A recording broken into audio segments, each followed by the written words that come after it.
Très bien, donc du coup, on est avec Sony, qui est lui-même directement en Chine. Donc aujourd'hui, on s'interroge sur le jeu vidéo en Chine, mais toujours d'un point de vue des solo créateurs, des micro-créateurs. Est-ce que c'est intéressant de développer un jeu qui pourrait se retrouver en Chine? Est-ce que la localisation, il faut la faire? On va s'interroger sur ça, sur c'est quoi le jeu vidéo en Chine. Donc, je vais accueillir Sony, qui va nous redonner aussi un petit peu son parcours, par où il est passé, qui il est, etc. Mais on va voir ça après. Donc, bienvenue Sony. Ah, merci Nico, merci de me recevoir. Avec très très grand plaisir.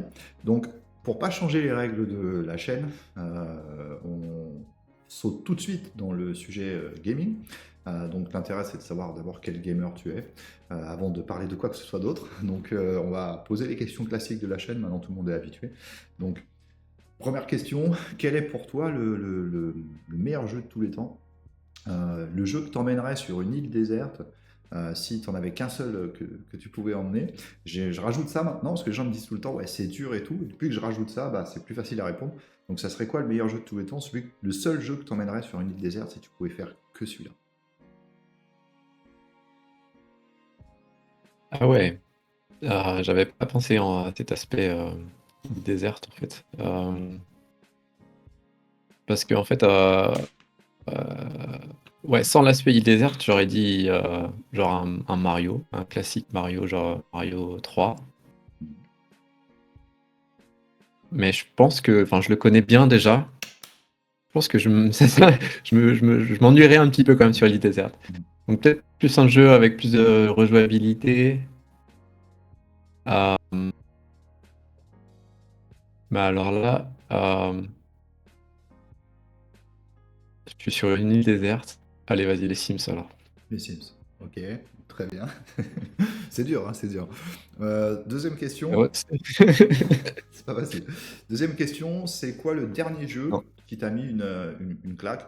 Donc toujours pareil, on s'en fiche que ce soit que graphique ou autre, peu importe quel type de baffe. Mais c'est quoi le dernier coup de cœur que tu as eu en matière de jeux vidéo? Alors, c'est une bonne question aussi. Euh, j'ai jamais été un grand gamer sur les dernières consoles. J'ai toujours été en retard, on va dire, sur les dernières générations. J'ai toujours eu un PC pas aux dernières normes aussi. Donc, j'ai jamais vraiment eu trop cette chance ou cette possibilité de jouer avec les derniers jeux. Mais je me suis fait un peu plaisir il y a pas si longtemps que ça encore. Ça remonte déjà à 6 mois, on va dire peut-être. Et sur le Game Pass, il y avait Hellblade 2. Hmm. Moi, je sais pas si tu connais. Si, si. Et déjà, graphiquement, ça m'a calmé. Et je me suis dit, waouh, ok, c'est bien. J'ai manqué des trucs, en fait, quand même. Euh, et en fait, c'est pas que graphiquement, en fait, le gameplay, on va dire, c'est pas, on va dire, le truc le plus innovant, quoi. Mais c'est tout l'ensemble, quoi. C'est tout le packaging, c'est toute la qualité du jeu, l'atmosphère, le thème un peu horrifique, et aussi le son. Il y a vraiment une réalisation de fou sur le son, parce qu'il y a tout l'aspect où en fait, le personnage principal est schizophrène, il me semble. Et en fait, elle entendait plusieurs voix. Et du coup, il y a vraiment sur le canal droit, canal gauche, tu as des voix différentes, etc., qui te parlent de temps en temps et qui sont vraiment super bien jouées. Plus l'aspect graphique qui est fou, plus. Et franchement, c'est super immersif. Et jeu, bon, un peu linéaire, mais c'était. Franchement, ça m'a. Ouais, comme tu as dit, ça m'a mis une claque. Super, en plus très narratif, très beau, etc., etc. Donc cool. Ensuite, Ouais. le compteur Steam, enfin, Steam ou autre plateforme, mais ça serait quoi les trois jeux sur lesquels, depuis que tu es né, tu as passé le plus de temps de jeu? Alors on parle vraiment de chronophagie de jeu. Mm. Euh, c'est difficile de. Pour moi, c'est difficile de dire des jeux spécifiques. Je pense que je peux plutôt dire des sagas ou des séries de jeux. Euh, les choses qui me viennent à l'esprit, on va dire rapidement comme ça, ce serait Mass Effect, déjà. 1, 2 et 3. J'ai pas fait le Andromeda. Mais Mass Effect, j'ai vraiment fait les 3 à 100%, avec plusieurs personnages. J'ai essayé différentes choses, etc. Et c'était vraiment pareil pour le côté immersif, narratif, etc. Ouais, j'étais vraiment à fond dedans. L'action aussi, c'était pas mal. Et, côté un peu stratégie aussi, on va dire la tactique dans les combats, ça m'a vraiment bien branché. Sinon, deuxième Pokémon. Mhm. Euh, ouais, je suis dans la génération Pokémon rouge-bleu. Donc j'ai vraiment passé beaucoup de temps sur Pokémon bleu quand j'étais enfant, par exemple. Après sur Pokémon argent. Et encore, bon, j'ai skippé pas mal de versions après un moment, mais là dernièrement je me suis encore remis sur la Switch. Donc que ce soit, c'était quoi, Pokémon épée, Pokémon violet, et bon, il y aura un prochain bientôt. Donc là ouais, je paye ma taxe Pokémon comme il faut. Et sinon, la dernière saga, je dirais. euh, alors, Fallout. Mais alors, Fallout en mode juste le 1 et le 2. Euh, je suis pas un grand amateur de FPS en fait. Et du coup, ça m'a toujours rebuté le 3 et les épisodes après. Et je suis pas très fan de Morrowind, Oblivion, etc. Donc voilà, je sais que c'était un peu les mêmes équipes derrière, donc ça m'a jamais trop tenté, mais le 1 et le 2, ouais, je les ai vraiment bien pensés aussi. Euh, L'humour, et comme je l'ai dit tout à l'heure, bah, j'avais pas des PC dernière génération, etc. Donc les Fallout 1 et 2, ça passait super bien. Mhm. Fallout Tactics, j'ai pas trop aimé, j'ai pas trop accroché, mais voilà, le 1 et le 2, la tactique, pareil encore dans les combats, et l'humour noir, ou même l'humour en général dans l'essence du jeu, était vraiment assez cool, quoi. Ok, donc beaucoup de stratégie, beaucoup de tactique, ça m'étonne pas du tout, hein, parce que pour être transparent aussi, on se connaît déjà, on a déjà travaillé ensemble sur un jeu tactique, hein, justement, à ce niveau-là. Donc c'est pas étonnant. Donc maintenant on va parler de toi. Donc pour te resituer, qui tu es, quel âge tu as, c'est quoi ton parcours, ta scolarité, tes études, ton axe professionnel, d'où tu viens en quelque sorte. Actuellement, tu es en Chine, ça on peut déjà le dévoiler. Ou tu es en Chine, parce que c'est vrai que c'est grand et que du coup, bah, tu vas nous expliquer un petit peu plus ça. Pourquoi tu es en Chine? Ça peut aussi intéresser les gens. Alors, je fais un big up à Mathieu, qui est déjà passé en interview sur la chaîne, qui est en Chine comme toi. Peut-être que vous êtes voisins sans le savoir, en fait, à, à ce niveau-là. Donc, ces petites infos-là. Et aussi la question un peu parallèle à la fin. Alors, je sais, je donne tout en vrac, hein, mais tu te débrouilles avec tout ça pour condenser. C'était quoi la place du jeu vidéo dans ta famille?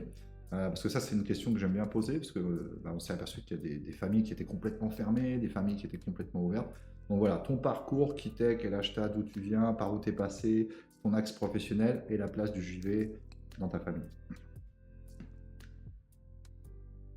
Ok, ok. Alors, par où commencer? Bah déjà, j'ai 38 ans. Mhm. Comme tu l'as dit, j'habite en Chine. Plus précisément, maintenant, j'habite à Canton. Mhm. Donc, c'est dans le sud de la Chine, vraiment pas très loin de Hong Kong. Je suis français Mhm. à la base. Je viens de Lorraine, plus précisément des Vosges. Donc, une région plutôt froide, plutôt calme, plutôt où il y a beaucoup de météo qui te force à rester à la maison. Donc, quand j'étais petit, ouais, on passait pas mal de temps à la maison avec les hivers rudes, on va dire. Et je crois que c'était à mes 6 ans, mon père il m'a acheté une Game Boy. Et c'est là que ça a commencé, on va dire, les jeux vidéo. Donc j'ai eu une Game Boy avec un jeu, je crois que c'était Gargoyle's Quest. Donc un jeu super compliqué. RPG action, tout en anglais. J'avais 6 ans, je comprenais rien du tout, mais j'étais super émerveillé par le jet, par le son, par tout, quoi. Mhm. Et j'ai vraiment fait le jeu sans savoir lire un seul mot d'anglais. Et j'ai réussi à faire le jeu, il me semble, de A à Z, mais je pense que ça m'a pris des années, quoi. Et donc c'est là que ça a commencé, on va dire mon attrait pour le jeu vidéo.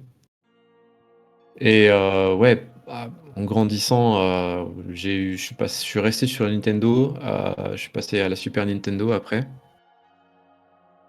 Hem, Après, j'avais des cousins qui étaient, sur la Sega, eux, plutôt, sur la Mega Drive, qui avaient une petite tension, une petite rivalité ou alors, quand ils venaient à la maison, on jouait à la Nintendo, quand on allait chez eux, on jouait à la Sega. Donc c'était rigolo et puis au bout d'un moment, j'ai bien aimé la Mega Drive aussi quand même, donc j'ai pas mal passé pas mal de temps avec eux, genre Street of Rage, c'était vraiment bien. Heu et du coup, c'est ça qui m'a tenté à quand j'ai changé de génération, de passer sur la Saturn et après je suis resté chez Sega en fait, Saturn, Dreamcast et je suis resté sur les portables de Nintendo, donc j'avais la Game Boy Advance et après la DS. Mais ouais, j'ai toujours eu ouais, un attrait pour le jeu vidéo et ça m'a, voilà, avec l'environnement familial qui était assez positif par rapport à ça. J'ai pas eu de jamais eu de restrictions par rapport au temps de jeu. J'avais, ma propre télé, ma propre console dans ma chambre et cetera, donc j'ai vraiment fait voilà, j'étais assez libre, on va dire, sur ça et je pense que quand ma sœur, je crois que j'avais vers 12-13 ans, elle a eu, un PC. S'est acheté un PC pour travailler, elle devait faire son mémoire, ce genre de choses. Heu, je pense qu'elle avait pas réalisé qu'elle avait un petit frère et du coup, j'ai squatté pas mal son PC et essayer de comprendre, commencer à comprendre, ouais, comment ça marche en fait, pourquoi en fait j'ai acheté ce truc. C'est, Red Alert, alerte rouge, machin extension 1, pourquoi je peux pas y jouer en fait? Ah ouais, en fait, c'est, juste une extension, il me faut le jeu original en fait à la base. Ah ouais! Donc en fait, les 200 francs que j'ai dépensés, ils me servent à rien. Et du coup, voilà, il y a eu quelques trucs qui m'ont forcé, on va dire, à faire plus attention à ce que je faisais, à essayer de mieux comprendre où est-ce que je me lançais sur le PC. Et je pense que c'est voilà, en bidouillant de plus en plus avec le PC où je me suis penché de plus en plus vers la programmation, ou voilà, essayer de comprendre comment marche un ordinateur, comment marche un jeu vidéo. Et concrètement, comme je l'ai dit, voilà, les hivers étaient rudes ou la région était calme, donc je m'ennuyais pas mal, à certains moments et ouais, il y a un moment, je me suis dit, «Ce serait bien de vraiment s'y plonger, quoi» et je sais plus vers trop quel âge, quand j'étais au lycée, je pense que j'ai passé pas mal de temps à me forcer à apprendre à programmer, en fait. Je me dis bien forcer, parce que c'était pas simple, et ce que j'ai fait, en fait, j'ai imprimé. Il y avait des sites de tutoriels. Commencé par PHP, donc c'était du web plutôt au début, et j'ai imprimé des sites de tutoriels. Et j'ai lu les tutoriels et j'ai fait du code à la main et j'ai essayé de comprendre ligne par ligne qu'est-ce que ça faisait. Et après, quand je commençais à, voilà, être familier avec le truc, j'ai commencé à bidouiller des sites. Donc au début, j'ai fait juste des sites pour moi-même, et puis après, bah, comme il y avait un peu c'était un peu le début de la DSL, de l'internet, etc. En France, c'était le gros boom. Donc là, il y avait pas mal de communautés, communauté jeux vidéo où j'étais un peu, et aussi communauté, Japanimation. Donc j'ai fait un peu de site web pour, toutes les communautés Japanimation, notamment des communautés de fansub, comme on dit, les gens qui traduisaient, voilà, qui sous-titraient les animés directement du Japon.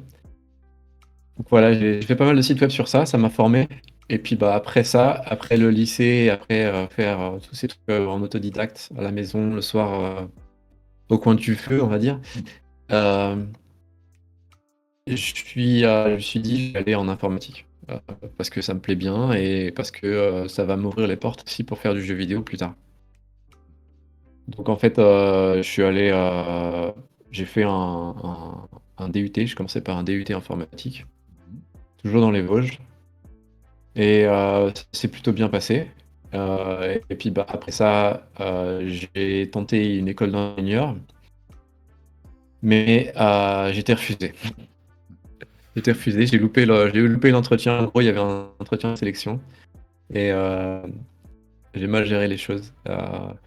Je suis arrivé, c'était super tôt le matin, 7 h du matin, je crois, l'entretien. Et c'était loin de chez moi et je me suis levé à 4 h du mat pour y aller.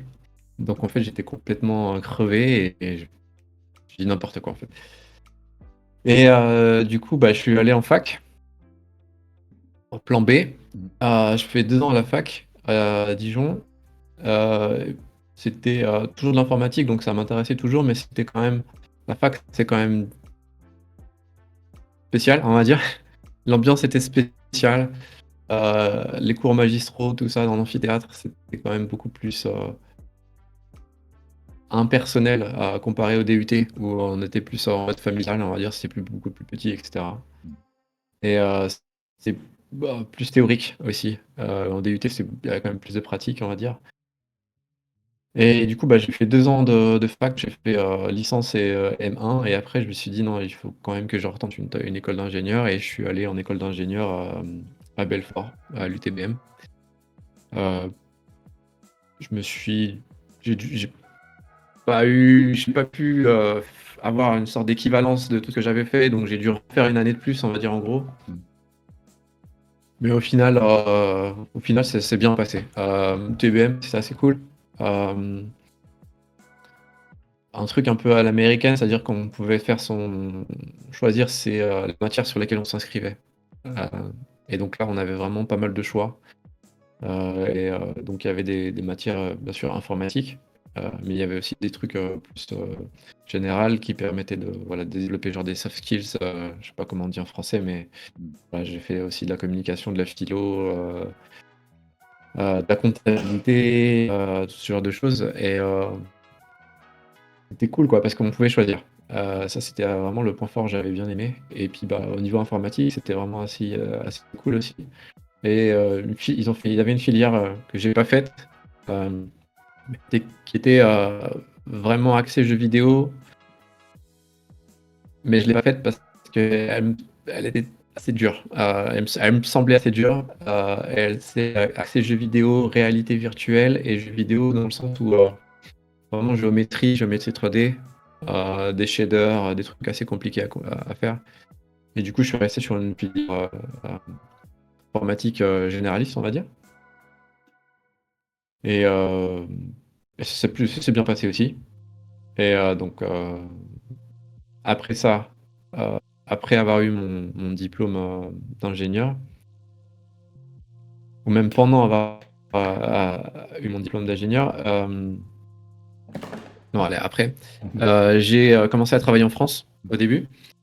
Au début, je suis allé dans une boîte pas très loin de l'école de l'UTBM, où on travaillait sur du multimédia et du serious game en fait. Donc au début, on a fait des solutions de réalité augmentée. Donc c'était pour des boîtes, des grosses boîtes de construction du genre Vinci, Bouygues, etc. Où là, on a fait de la réalité augmentée pour les gros chantiers.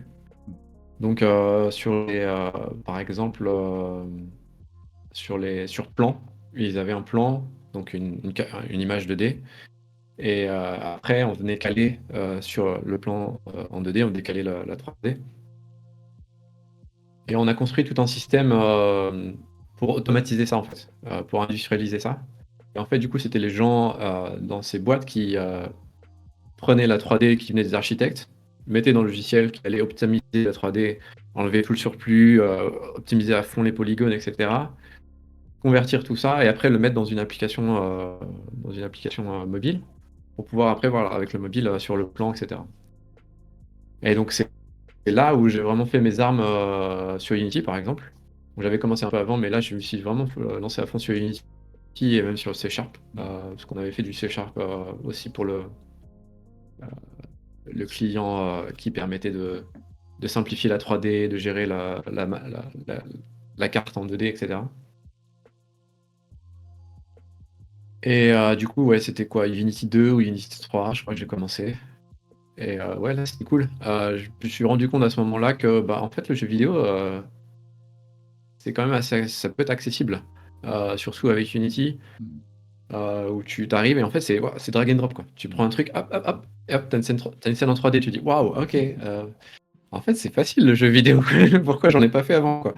Pourquoi j'ai pas osé aller dans la filière jeux vidéo, quoi. Mm. Et ouais, du coup, dans cette boîte, on a continué après, on a fait des serious games un peu, en 3D aussi, on avait un avatar, etc. Enfin bref, on va skipper cette partie-là. Et ce qui s'est passé, c'est que, ouais, la chose que j'ai hésité à mentionner tout à l'heure, c'est que pendant l'université, j'ai rencontré une fille Mhm. qui était chinoise et qui est toujours chinoise. Et puis, bah, Ça a elle est devenue matché. ma femme à un moment, et puis elle avait, voilà, elle a voulu retourner en Chine à un moment aussi, et puis bah voilà, on est retourné en Chine. Donc j'ai travaillé voilà quelques années en France, et après je suis allé en Chine. Et c'est là que je me suis dit, ok, on va partir dans 6 mois. Je veux que quand on arrive en Chine, je sois dans une boîte de jeux vidéo, quoi. Mm. Je me suis dit, c'est le moment de prendre cette direction. Et ça a été la galère. J'ai j'ai envoyé des tonnes et des tonnes de CV et zéro réponse, zéro réponse. Donc, arrivé en Chine, je suis arrivé sur un visa famille temporaire de 3 mois, je crois, et j'avais toujours rien. Donc, du coup, un peu démoralisé, on va dire, mais bon, j'ai quand même continué à postuler. J'ai changé de plan. Au début, j'espérais qu'on aille dans une ville un peu moyenne, on va dire, et au final, je me suis dit, ok, non, laisse tomber, on va aller à Shanghai. C'est la plus grande ville, c'est là où il y a le plus de monde, c'est là où il y a le plus de studios jeux vidéo, etc. Donc j'aurai le plus de chance. Donc, j'ai continué à postuler, et au bout de 2 mois, donc il me restait encore un mois de visa, finalement j'ai trouvé un truc quasiment par hasard, je dirais. Presque, mais j'ai trouvé voilà, un truc sur internet, et c'était une annonce pour travailler chez Spicy Horse. Donc Spicy Horse, c'était le studio de American McGee, donc qui est un peu connu parce que il avait travaillé sur Doom 2, Quake 2 ou même Quake 1, aux côtés de Romero et de John Carmack, etc. Donc Des légendes. quelqu'un qui était connu voilà, des légendes, voilà. Et qui avait fait son studio jeux vidéo en Chine, et qui avait aussi voilà, eu quelques succès. Ils avaient fait un jeu qui s'appelait Alice. Il y en a deux, je crois, 2 épisodes. Alice, donc dans des thématiques un peu gothiques, un peu gore, etc. Qui avait vraiment bien marché sur console. Et du coup, voilà, j'arrive dans cette boîte qui a déjà voilà, un gros passif, de gros succès, et qui a pris un tournant un peu plutôt free-to-play.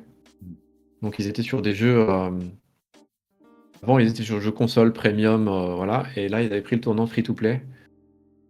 Donc moi, j'arrive sur un jeu qui est en fin de vie quasiment. J'ai travaillé sur un jeu qui s'appelait Akane Hero. C'était une réinterprétation toujours de Alice, mais un peu en mode Okami et Diablo. Mm. Donc c'était un hack and slash, mais avec le style de Okami. Donc très plein de cel shading, etc. Plein de traits noirs, calligraphie, on va dire. Et du coup, j'étais sur l'interface. Et du coup, je suis- j'ai ref- ouais, j'ai fait une refonte, on va dire, de l'interface presque quasiment. Et c'était vraiment assez fun. C'était cool. Première vraiment expérience du coup dans le monde du jeu vidéo. J'étais assez motivé. American Mackie, etc. Donc j'étais vraiment à fond.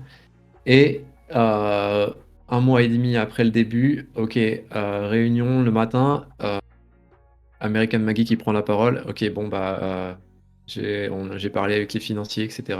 Bah, le projet est annulé.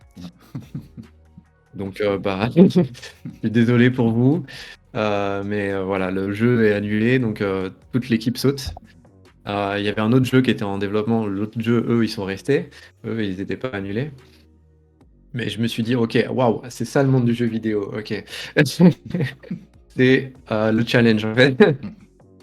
Mais ouais, du coup, je me suis dit, ok, ça fait 1 mois et demi, je suis dans le monde du jeu vidéo, j'ai réussi à mettre un pied dedans, c'est pas le moment de partir, quoi. C'est pas le moment de lâcher prise et j'étais vraiment à fond. J'étais vraiment motivé, quoi. On venait quand même encore, ça faisait encore 1 mois et demi, donc j'étais encore vraiment super motivé. Voilà, on est à Shanghai, on vient de déménager, je viens de rentrer dans le monde du jeu vidéo, donc j'étais encore, on va dire, à fond, quoi. Et du coup, American Maggie qui m'a aidé un peu aussi, il m'a présenté plusieurs personnes, etc., qui embauchaient.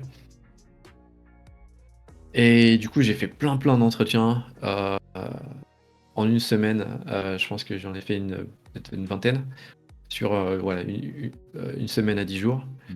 Euh, crevé, crevé de la semaine. Mais au final, j'avais eu 2-3 offres. Alors, c'était toujours des offres pas folles, je dirais, on va dire. C'était quand même assez difficile, on va dire, financièrement. Shanghai, c'est une ville qui est assez chère. Et du coup, bah, j'ai un peu hésité, mais je suis quand même parti dans une direction. J'avais plusieurs choix, mais j'ai choisi une direction. Et du coup, je suis allé chez une boîte qui s'appelait Pixelmatic. Mm. Et en gros, je suis resté 10 ans dans cette boîte. Euh, alors, 10 ans de vie dans une boîte, il s'est passé beaucoup de choses. Euh, je vais essayer de résumer ça. Fais 10 ans. attention au NDA. Euh, Ici, on fait attention je- au NDA. Donc, attention au NDA. Exactement. Alors, quand je suis arrivé, déjà, j'étais quasiment le seul ingénieur. Et tout de suite, j'étais peut-être celui avec le plus d'expérience. Donc tout de suite, on m'a mis le chapeau de lead. Mm. Et on m'a dit, OK, vas-y, essaye de faire en sorte que ça marche. Parce que en gros, je suis arrivé sur un projet qui était aussi en fin de vie, je dirais presque. C'était un casual game, un match 3. Alors je sais plus comment dire en français, mais en gros, c'est un puzzle game, quoi. Mm. Et, et le jeu était assez buggé. Et du coup, la première année, ça a été que ça.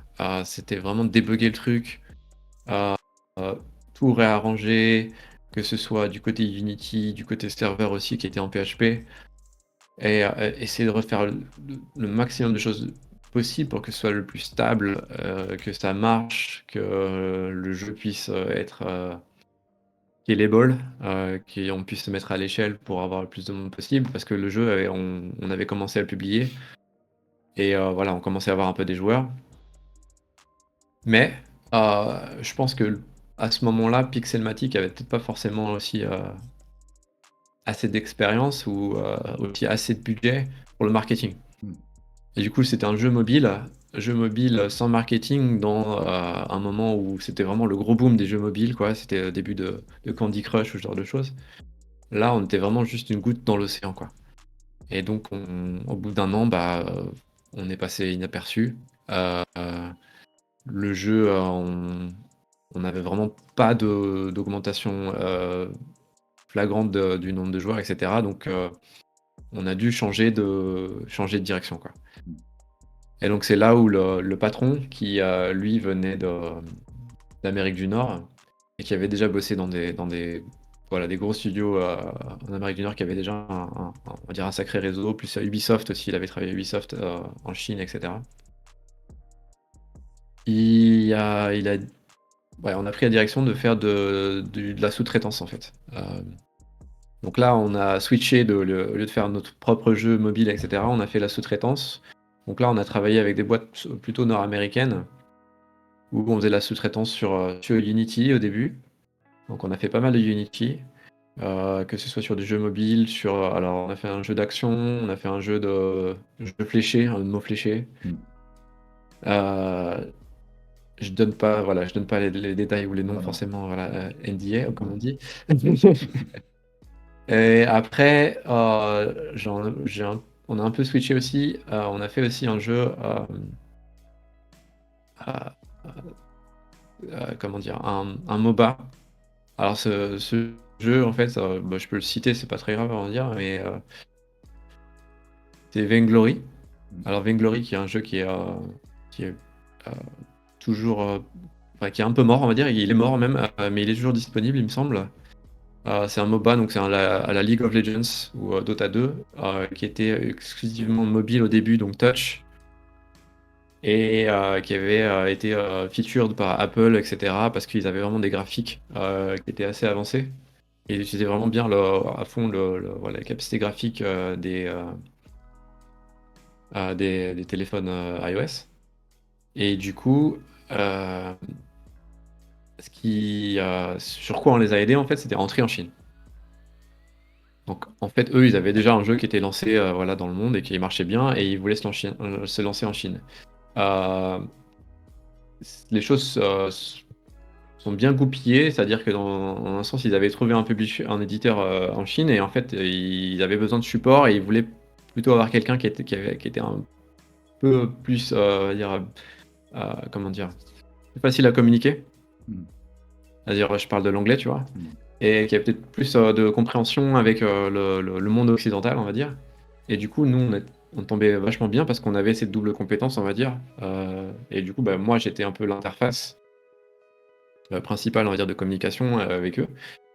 Et puis après, on avait notre équipe donc locale plus chinoise, on va dire, voilà, qui aussi permettait aussi de faire l'interface avec l'éditeur. Et donc, du coup, voilà, on les a vraiment aidés au niveau technique pour déployer le jeu en Chine. Parce que on en reparlera plus tard, mais en tout cas, il fallait une infrastructure en Chine. Il y avait des contraintes techniques pour faire que tout marche aussi, parce qu'ils avaient des serveurs aux États-Unis qu'il fallait toujours utiliser pour authentifier les joueurs, etc. Et puis, on les a aussi aidés au niveau un peu de marketing, genre de choses, localisation. Après, il y a eu des réglementations qui sont arrivées, donc on a aussi dû les aider pour intégrer les nouvelles réglementations, etc. Et puis, bah, on a fait aussi tout ce qui est support live ops, quoi. Quand le jeu il est en cours, bah, il y a des serveurs qui marchent. Des fois, les serveurs ils crashent ou il y a un problème, il faut faire ci, il faut faire ça. Donc, on a géré tout ça. Ça s'est passé super bien. Et puis, au final, bah, on les a aidés de plus en plus. On a commencé à faire du développement back-end. On les a aidés à faire tout ce qui était monitoring monde au bout d'un moment. Donc on se faisait le relais avec eux. Eux qui étaient aux États-Unis, quand ils se couchaient, bah, nous on prenait le relais. Et puis après, bah, quand on allait se coucher, bah, ok, eux ils prenaient le relais. Puis on se disait, ok, bah, ça a planté dans la journée, donc faites attention. Peut-être que ça va planter dans votre journée aussi. Ça c'était ouais, très bonne expérience. Et au bout d'un moment, bah, la boîte Pixelmatic avait quand même toujours une ambition de se relancer dans un jeu, on va dire. Et le CEO, il avait vraiment un projet. Projet de rêve, on va dire, une ambition, l'ambition de faire un jeu, le jeu de ses rêves, on va dire, et il était vraiment un fan hardcore, on va dire, de tous les animés avec des robots, etc., dans l'espace, etc. Du coup, bah, c'est à ce moment-là où on s'est dit, voilà, on a pu se refaire un peu avec la sous-traitance, etc., ça marche bien. On va essayer de se relancer sur un autre projet, et on va essayer de se relancer sur ce projet, quoi, projet interne. Alors, je sais plus exactement c'était en quelle année, mais en tout cas, voilà, on a commencé à faire plusieurs prototypes, toujours sur Unity, etc. Il y a eu plusieurs phases, on a testé des choses. Il y a des choses qui ont marché, il y a des choses qui n'ont pas marché. Et au bout d'un moment, on a aussi réussi à lever des fonds, à avoir un peu de financement.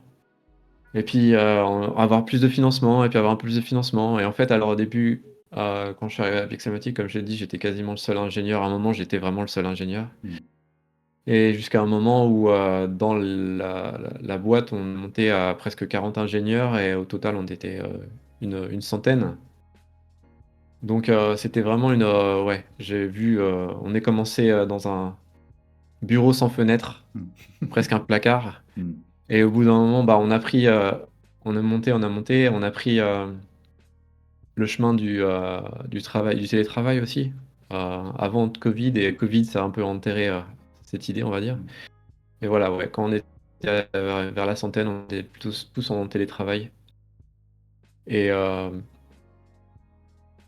et ouais, et du coup, bah, ce jeu, donc c'est ouais, je peux le citer, hein, c'est Infinite Fleet, jeu qui est toujours en développement. Donc c'est un game as a service. Donc je sais pas c'est quoi le nom en français pour ça, game as a service. C'est pareil. Donc c'est là où on a, toi et moi, Mm. voilà, c'est là où toi et moi on a collaboré un peu. Mm. Et ouais, voilà, le jeu est passé par différentes phases. Il y a eu des complexités. Il y en a certaines complexités dues à Unity, par exemple. Mais bref, je vais pas aller dans les détails. Euh, ouais, au bout d'un moment, comme j'ai dit, j'ai passé 10 ans de ma vie dans cette boîte. Et, voilà, au bout d'un moment, j'ai eu envie de changer. Euh, j'ai eu envie de changer. Il y a eu des choses qui se sont passées un peu aussi difficiles dans la boîte. On a dû réduire Mm. voilà, réduire les effectifs. C'était un peu, on était un peu en avance, on va dire, La crise. sur la mode, on va dire. Voilà, la crise, mais ça m'a motivé aussi, voilà, à partir, à changer. Mm. Et donc en fait, ouais, je suis parti. Maintenant, je suis, on va dire, je suis consultant. Euh, je fais, euh, je fais un peu de tout ce qui est dans mes cordes, on va dire. Donc que ce Mm. soit du jeu vidéo ou du logiciel, parce que c'est ma formation de base, ou du web. J'ai fait un an, j'ai travaillé juste après Pixelmatic, je travaillais un an dans le jeu vidéo, sur du back-end, où là, j'ai travaillé sur un jeu qui était un triple A Mm. et qui a été annulé au bout de 2 ans de développement. Je vais pas citer les noms, mais je Non, pense que mais tout le monde peut comprendre. il n'y a pas de souci. Alors, je vais juste revenir sur un point qui me semble intéressant, tu vois, à Vas-y. relever. Parce que moi, je te connais, hein, on a travaillé ensemble et tout, etc. Bon, c'est under NDA ici, donc on essaye de survoler les points et tout. Tout s'est très bien passé entre nous, etc. Mais c'est vrai que toi, tu as vraiment une expertise et tu as vraiment une force qui est souvent pas mise en avant dans les développeurs de jeux vidéo. C'est que toi, tu as beaucoup pris sur toi toute la partie justement back-end, tu vois, des jeux, parce que les gens ne se rendent pas compte, mais dès que tu fais un jeu à service ou dès que tu fais un jeu où il va y avoir un peu de communauté, dès que tu vas être dans du MOMA, du MMO, etc., parce que plein de gens pensent à faire ce type de jeu, hein, même dans les solo créateurs ou dans les petits devs, tout le monde veut foncer là-dessus, mais souvent il y a une partie métier qui est vraiment qui est pas du tout mise en avant, et en tout cas qui est pas, sur laquelle il n'y a pas beaucoup de communication. Bah, c'est tous les gens qui sont aussi derrière, parce que derrière il y a des serveurs, il y a des connexions, il faut aller dans tous les pays, comme tu le soulevais, tu vois. Donc c'est vrai que je voulais souligner ce truc-là, parce que c'est vrai que cette partie-là, bah, on en entend très très rarement parler, en fait, tu vois, en termes de hype gaming, voilà. Mais qu'en fait, il y a plein de gens comme toi derrière aussi, tu vois, qui sont là et qui font que ça marche et qui consomment beaucoup beaucoup de temps. Et c'est chronophage, c'est dur, c'est pas facile. Il y a plein de soucis techniques. Et c'est là où justement il y a beaucoup d'ingénieurs qui sont accumulés, je dirais, dans cette partie.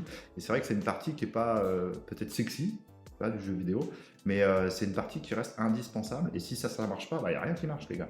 Donc, voilà, je voulais soulever cette partie. Et c'est vrai que bah, toi, tu n'as pas fait que ça, mais tu avais souvent cette partie-là, tu vois, dans ton parcours. Et voilà, si tu veux rajouter quelque chose là-dessus, parce que c'est vrai que c'est des métiers qui ne sont pas mis en avant, mais qui existent en fait, hein, qui sont derrière tous les jeux à service, tous les jeux mobiles en tout cas, avec du monde, quoi. Mm. Ouais, c'est vrai. Ouais, j'ai peut-être pas réalisé que c'était un truc qui était un peu, enfin, que les gens le réalisaient pas, ouais. Euh, c'est vrai qu'au niveau de ma carrière, j'ai commencé plutôt, comme je le disais tout à l'heure, avec Unity, donc c'était plutôt du front-end. Mm. Mais à un moment, voilà, avec Vainglory, j'ai un peu switché. Et avec Infinite Fleet, ça a continué. Et après Infinite Fleet, ça a continué. Et maintenant, je fais encore, bon, je fais du full stack, je fais du full stack web. Mhm. Mais je fais quand même, je pense que je suis quand même plus back-end. Je préfère quand même, ouais, les logiques côté serveur, côté. Donc c'est plus simple, c'est plus structuré, c'est plus carré. C'est le côté ingénieur, ça, je pense, qui reprend le Voilà, truc. c'est ça. Dans la front-end, c'est facile de tout péter, de mettre une mauvaise couleur et après les daltoniens ne voient pas c'est quoi ton jeu, ou alors le moteur physique il part en cacahuète. Donc ouais, c'est plus compliqué, je trouve. Ah bon. Très bien, donc on va arriver sur la réflexion, on s'interroge dans cet épisode. C'est le jeu vidéo en Chine. Alors moi, je voulais revenir sur ce sujet parce que on entend plein de choses, tout le monde a des avis, tu vois, tranchés, tout le monde dit un peu n'importe quoi.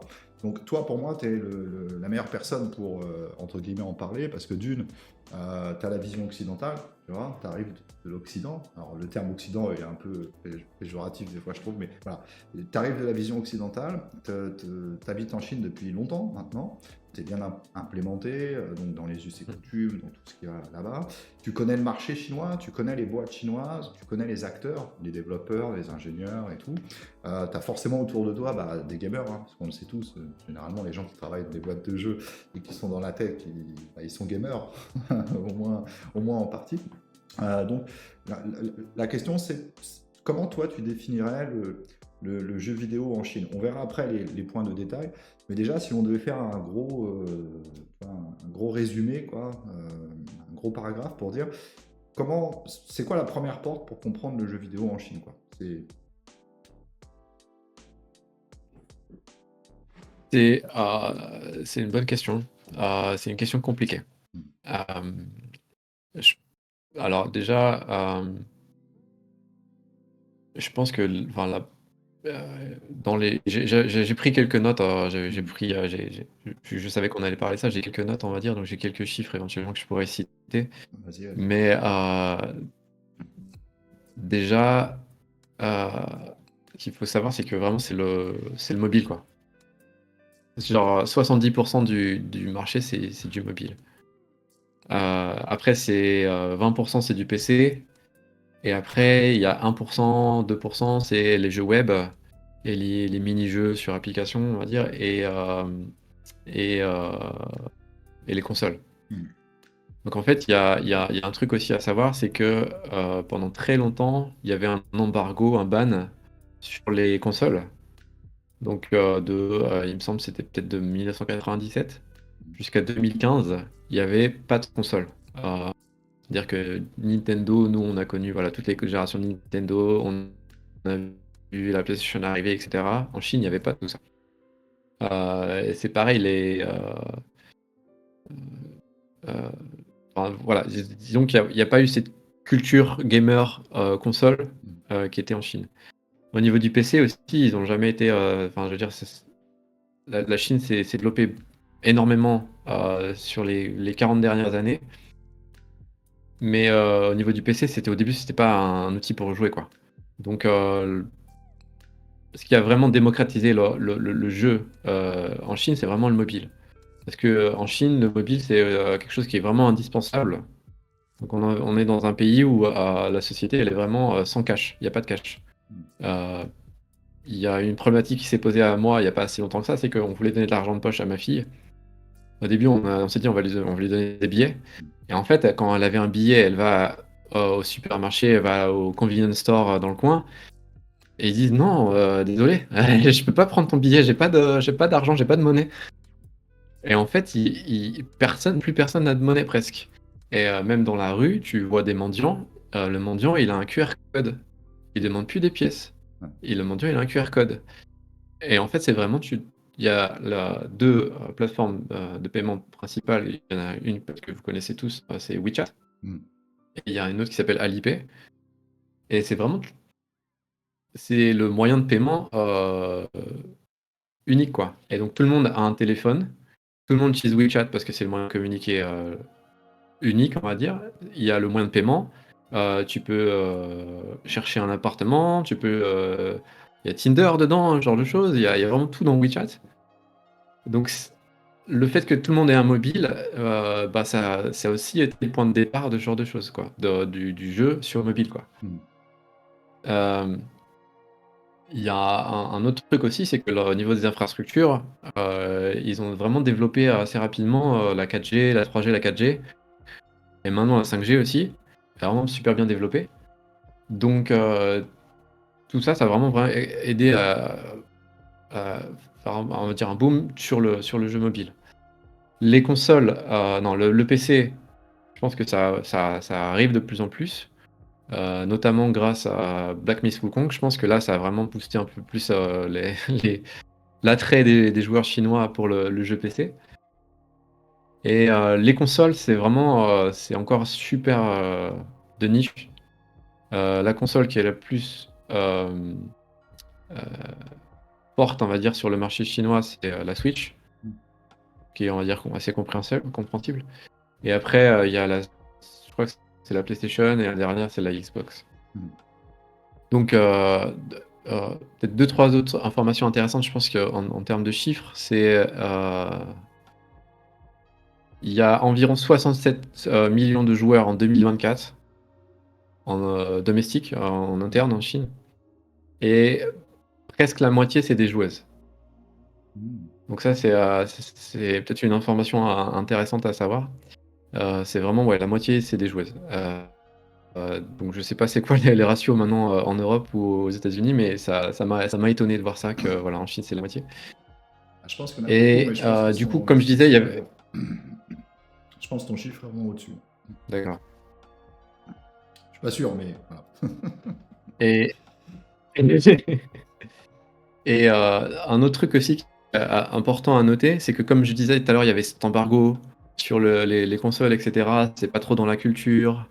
Donc du coup, au niveau du public de joueurs en Chine, c'est vraiment un public jeune en fait. La part majoritaire des joueurs, c'est des moins de 24 ans. La part suivante, c'est les 25-35 ans. Et après 35 ans, c'est vraiment quasiment personne. Donc vraiment, c'est des joueurs jeunes qui n'ont pas forcément le passif par rapport à tout ce qui est nous on peut connaître, etc. Sur l'histoire du jeu vidéo, etc. Et qui ont commencé à jouer sur du mobile et maintenant qui découvrent le PC ou ce genre de choses, quoi. Ouais, c'est super intéressant.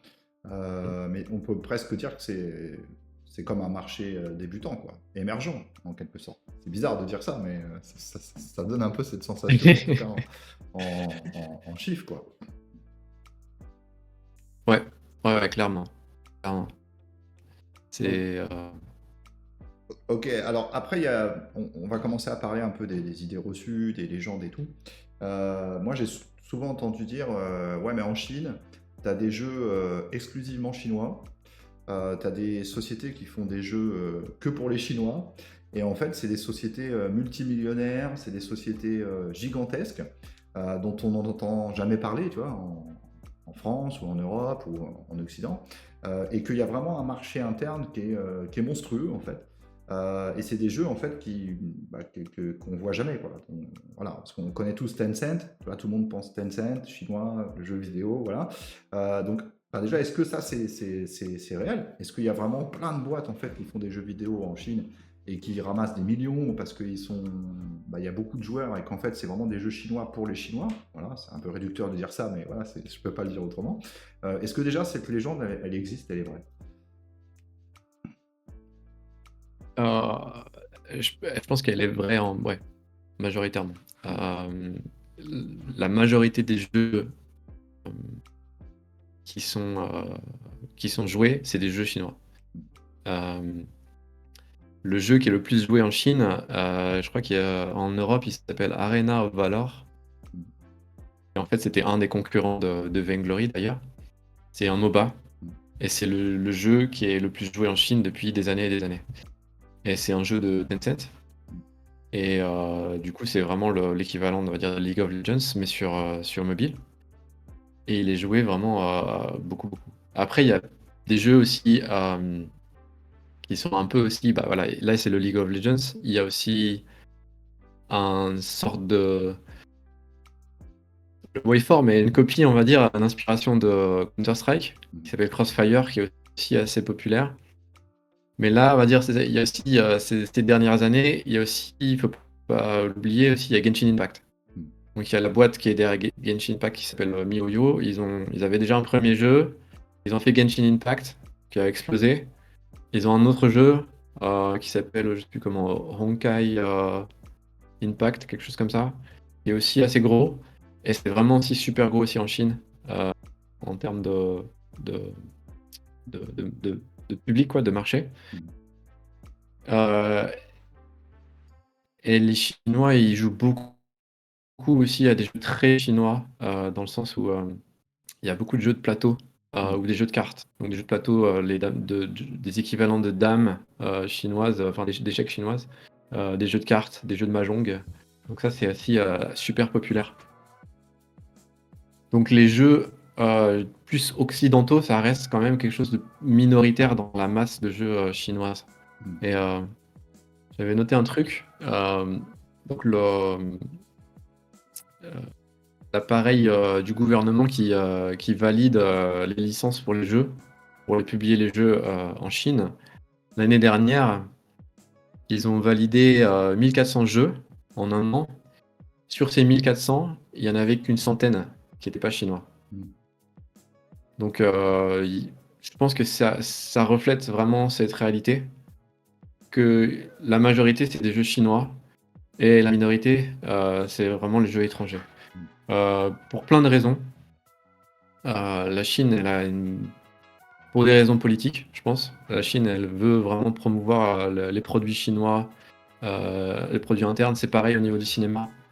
Je pense que c'est les mêmes chiffres au niveau du cinéma. Il doit y avoir 9 films chinois pour un film étranger. Mm. Et c'est à peu près, du coup, je pense, les mêmes proportions.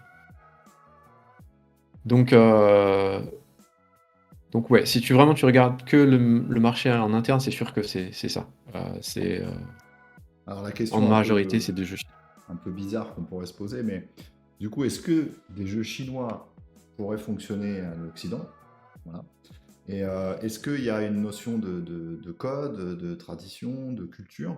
Est-ce que, voilà, la meilleure question, je pense, c'est est-ce que si demain on prenait plein de jeux chinois qui fonctionnent qu'en Chine, qu'on les basculait en mode occidentaux, tu vois, est-ce qu'ils marcheraient ou est-ce qu'en fait c'est vraiment des jeux de niche pour un public de niche interne?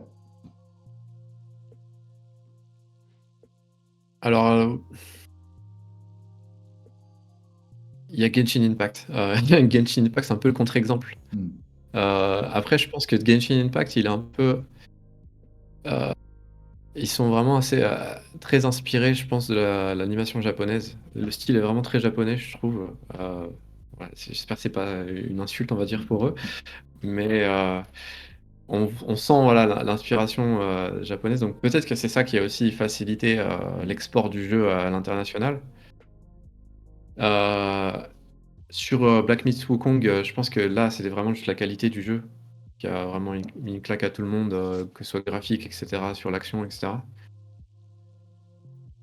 Sinon, sur les autres jeux, je pense que ça reste assez difficile. Il y a beaucoup de jeux qui sont vraiment juste des équivalents de, tu vois, de League of Legends, de Counter-Strike, etc.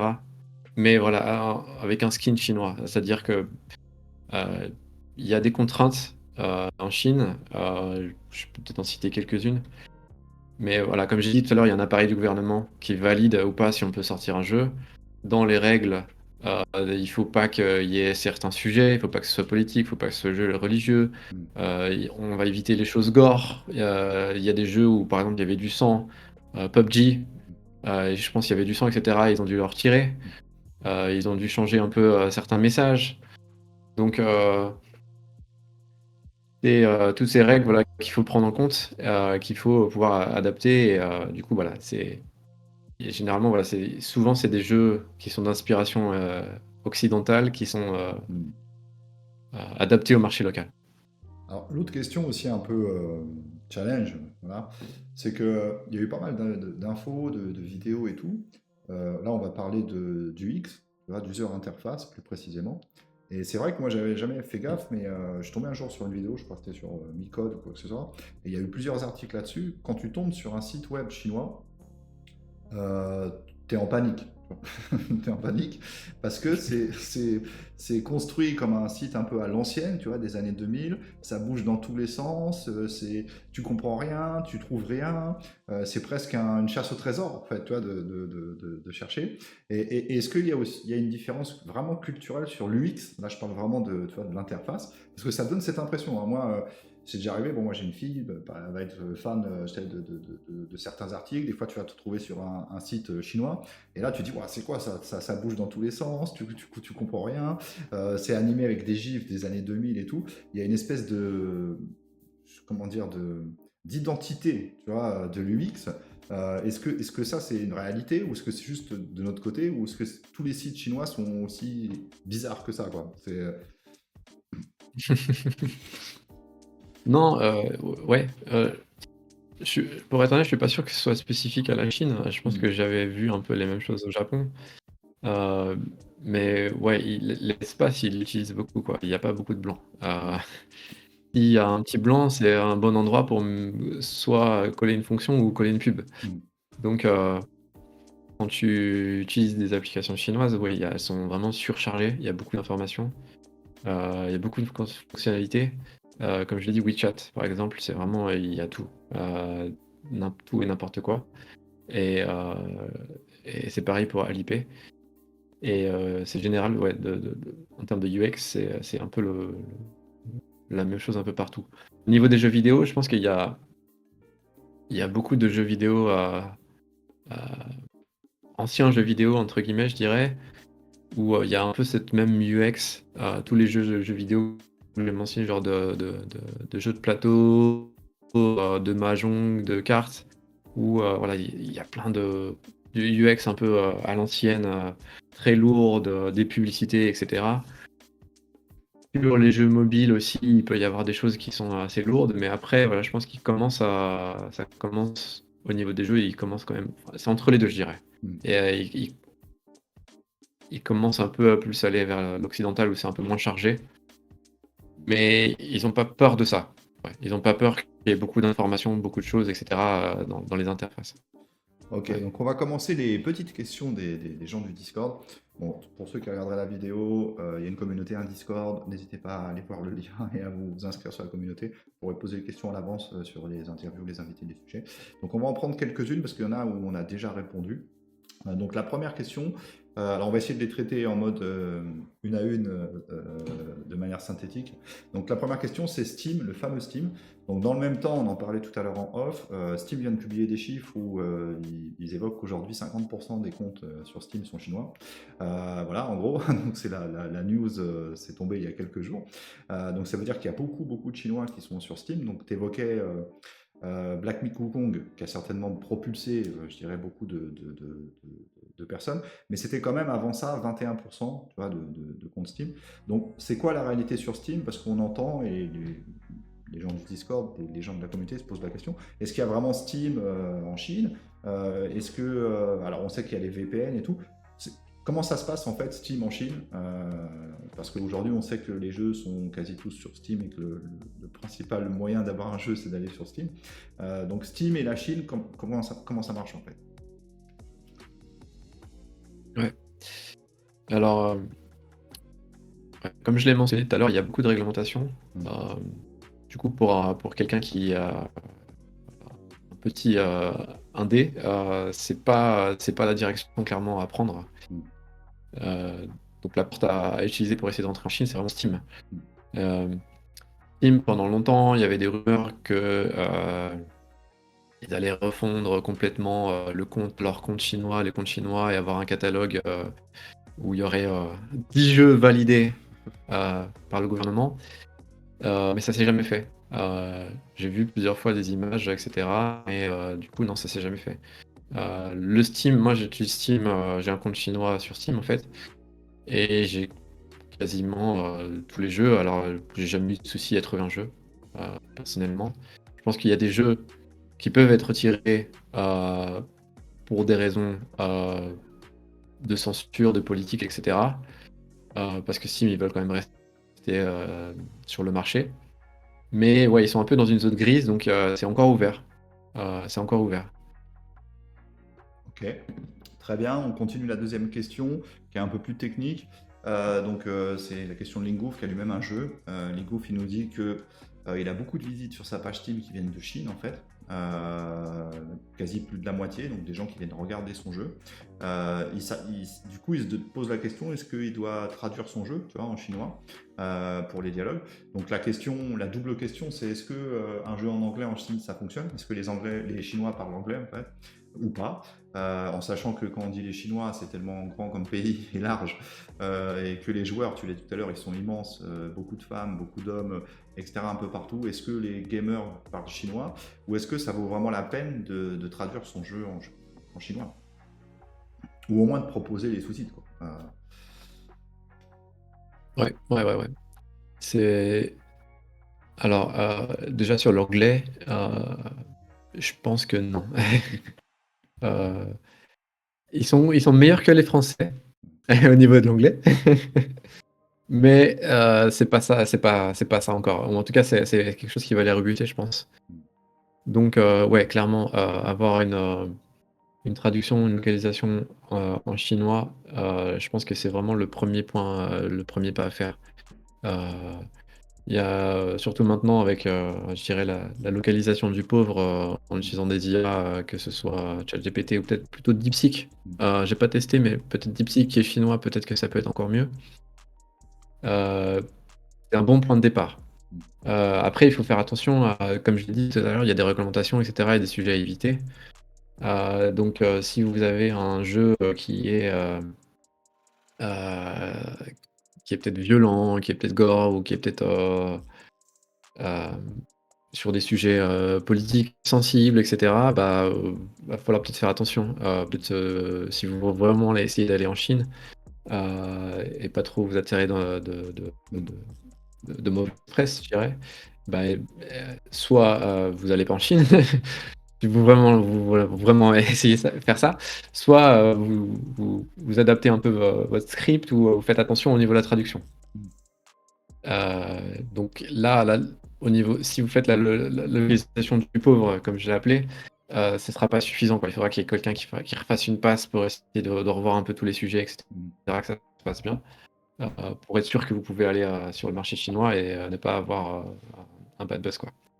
Alors, dans Hem le même temps, quand on est mandarin, chinois simplifié, chinois, c'est, on comprend rien, on comprend rien. Donc du coup, qu'est-ce qu'on choisit pour traduire en premier? C'est quoi le plus adapté, en fait? Alors, en en Chine, mainland, ça s'appelle mainland, le land principal, je sais pas comment dire en français. C'est le chinois simplifié, et c'est le mandarin qui est la langue officielle. Donc au niveau du vocal, des voix, c'est du mandarin, il faut du mandarin. À l'écrit, c'est le simplifié, chinois simplifié. Heu, si, vous voulez aller aussi à Taïwan ou à Macao ou Hong Kong, là, ce sera du chinois traditionnel. Pour ce qui est du cantonais, je dirais oublier, ça va coûter trop cher, c'est vraiment un marché de niche. Mm. Donc vraiment, voilà, n'allez pas faire des voix en cantonais, ce genre de choses.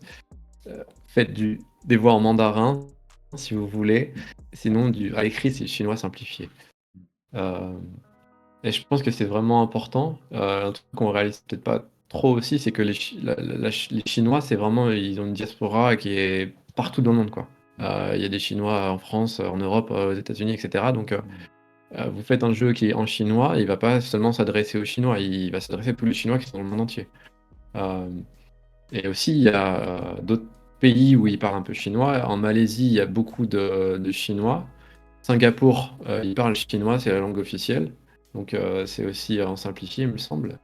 En Indonésie, il y a beaucoup de Chinois et cetera, donc c'est pas, juste la Chine. Mm. Quand vous traduisez le jeu, en chinois, c'est un peu comme le français, il y a les Québécois et cetera, bah, il y aura des gens un peu partout dans le monde. Non, mais t'as raison de. Moi, j'ai même pas pensé, tu vois, mais c'est vrai que c'est énorme, en fait. Tu vois, c'est un marché énorme. Et Mmh. que on aime toujours avoir du divertissement dans sa langue, hein. Donc, même si on a un Ouais. Chinois qui est aux États-Unis qui parle très bien américain ou un Chinois qui vit en France qui parle très bien français, bah, il sera quand même touché, je pense, si un jeu est dans sa langue maternelle, tu vois. Et que c'est. Mmh. Donc, très bon plan. Très bon, très bon truc.